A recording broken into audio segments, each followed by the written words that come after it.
வெண்பொங்கல். அது எப்படி செய்யலாம்னு பார்க்கலாம். 4 கிலோ பாசிப்பருப்பு ரெண்டையும் கழுவி எடுத்து வச்சுருக்கோம். அதுக்கு தேவையான அளவு தண்ணி ஊற்றிக்கலாம்.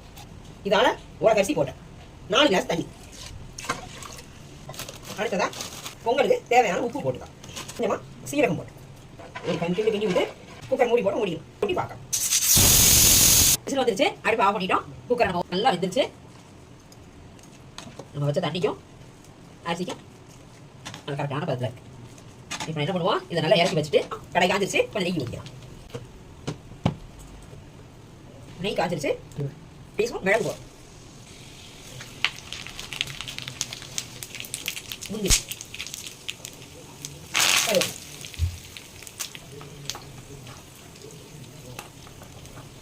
நல்லா முந்திரியெல்லாம் நல்லா சிவந்துருச்சு.